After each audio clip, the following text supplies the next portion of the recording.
ब्राह्मण सम्मेलन हुआ था, उस सम्मेलन में एक नारा निकल कर आया था कि ब्राह्मण शंख बजाएगा और लखनऊ हाथी, क्यों भाई जरा कस के दो, लखनऊ हाथी। तो ये संदेश भी गौतम बुद्ध नगर से शुरू हो गया है। आज एक दिवसीय कार्यकर्ता सम्मेलन में मंच पर उपस्थित बरेली व मुरादाबाद के साथ साथ मेरठ मंडल के मुख्य सेक्टर प्रभारी, पूर्व में राज्य मंत्री का दर्जा प्राप्त भाई राजकुमार गौतम साहब, दूसरे हमारे मेरठ मंडल के मुख्य सेक्टर प्रभारी भाई मनोज कुमार जाटव साहब, हमारे बीच में मेरठ मंडल के मुख्य सेक्टर प्रभारी भाई राम प्रसाद जी, मेरठ मंडल के मुख्य सेक्टर प्रभारी भाई सोनवीर सिंह जाटव जी, मेरठ मंडल के मुख्य सेक्टर प्रभारी भाई संचालन कर रहे सफल संचालन भाई सिगराज जी, और हमारे बीच में मेरठ मंडल के मुख्य सेक्टर प्रभारी भाई वीर सिंह जी, बाबूलाल गौतम जी, ओम प्रकाश जी, अजीत पाल जी, केश भारती जी, विनोद गौतम जी, सतीश जी के साथ साथ हमारे बीच में ब्रह्म प्रकाश जी अध्यक्षता कर रहे कार्यक्रम की भाई लक्ष्मी सिंह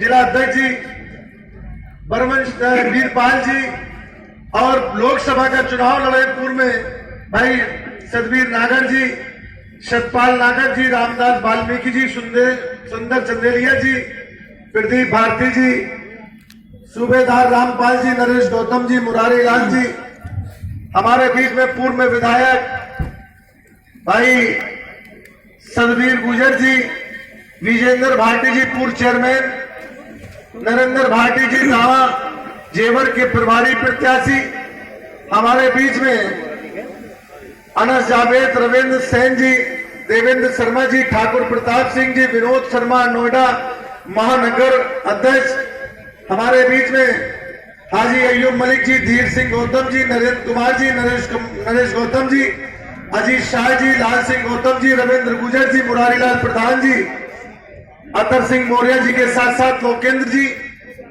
और मंच पर उपस्थित लकीराम नागर जी, और हमारे पीछे मंच पर जो भी उपाध्याय जी, सभी जिम्मेदार साथियों के साथ साथ मंच पर उपस्थित जो आप लोग लंबे समय से यहाँ हमें सुनने के लिए बैठे हैं, कार्यकर्ता सम्मेलन को सफल बनाने के लिए बैठे हैं, मैं अपनी दिल की गहराई से उनका स्वागत करते हैं, इस्तकबाल करते हैं, और ये आपसे गुजारिश करते हैं, ये 2022 का जो चुनाव है, क्योंकि ये राजनीतिक मंच है, इसमें राजनीतिक बातें होना जरूरी है, और राजनीतिक वो मास्टर चाबी है, राजनीतिक वो मास्टर चाबी है जिसके ताले, बड़े बड़े ताले खोलने की क्षमता मास्टर चाबी रखती है। इस बात को आपको ध्यान करना होगा, और मास्टर चाबी किसी और के पास नहीं है,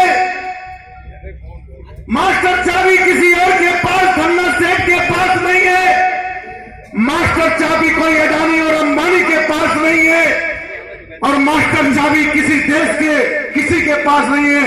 अगर मास्टर चाबी है तो बाबा साहब ने जो हथियार दिया है, बाबा साहब ने जो आपको हुनर दिया है, बाबा साहब ने जो वोट रूपी हथियार दिया, उसको सही तरीके से इस्तेमाल कर दो, आप अपनी चाबी अपने हाथ में रख लो, ये मैं दावे के साथ कह सकता हूं।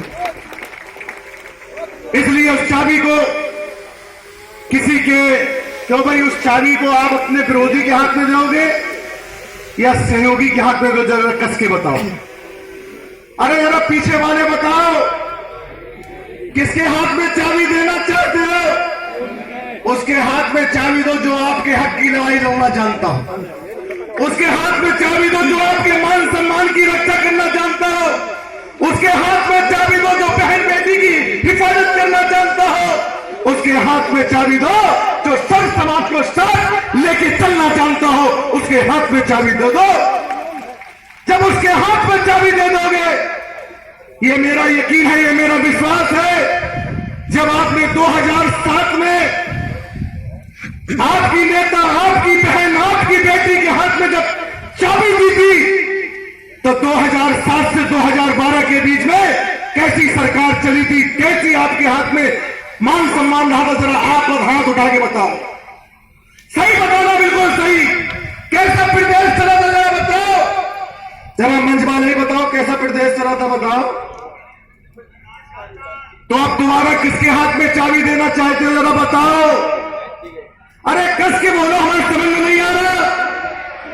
जरा ये पत्रकार बंधु सुन लो, ऐसे मुड़ के देख लो, ये हाथ उठाने के लिए तैयार है, दौड़ने के लिए तैयार है, चलने के लिए तैयार है, और उत्तर प्रदेश में 5वीं बार बहन कुमारी मायावती जी को मुख्यमंत्री बनाने के लिए तैयार है।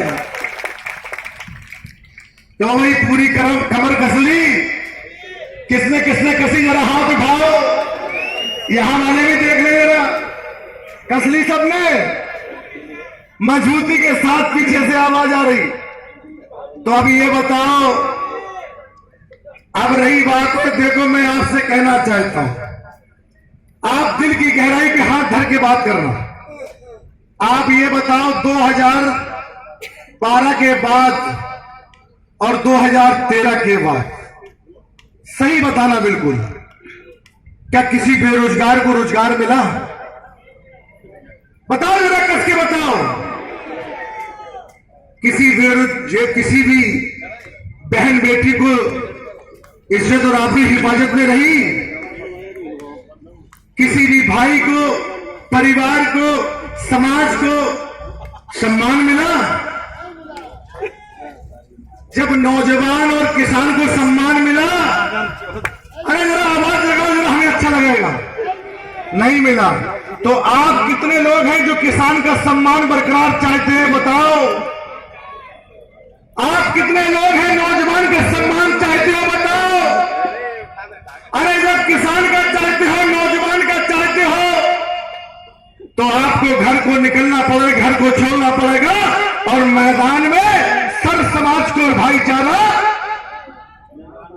सर समाज को भाईचारा बनाना पड़ेगा, नहीं पड़ेगा? क्यों भाई बताओ।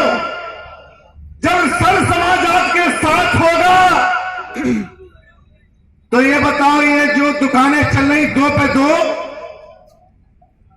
आप समझ रहे किसकी दुकान चल रही? 2 चलाने वाले और 2 खरीदने वाले। अरे 2 ही ने पूरे देश को खरीद डाला और 2 ने देश को, अरे भाई बताओ जरा, मैं सही कह रहा हूं गलत कह रहा हूं? तो ऐसे व्यापारी की आपको जरूरत है।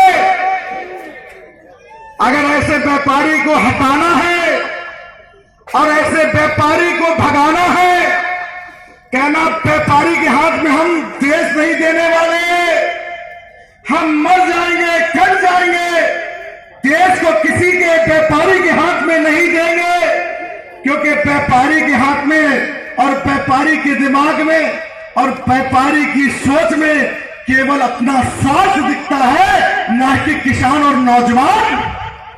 क्यों भाई जरा बताओ, कस के बताओ, तब तो हमें अच्छा लगेगा।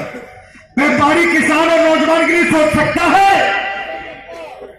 तो जब ये सोच ही नहीं सकता है, हम व्यापारी के हाथ में चाबी दिए हैं, तो हमें अगर व्यापारियों को हटाना है और अपना मान सम्मान स्वाभिमान अगर लाना है, तो इस देश के अंदर जो सर समाज को लेकर चलने वाली एक नेता है, बहन कुमारी मायावती जी को 5वीं बार मुख्यमंत्री बनाना पड़ेगा, बनाना पड़ेगा। आज मैं आपसे कहना चाहता हूं, किसान और नौजवानों से कहना चाहता हूं, ऐ मेरे किसानों, ऐ मेरे नौजवानों, यह नारा बहुत पुराना किसान और नौजवान का था, और तीसरा नारा जवान का जो सीमा पे रहता है।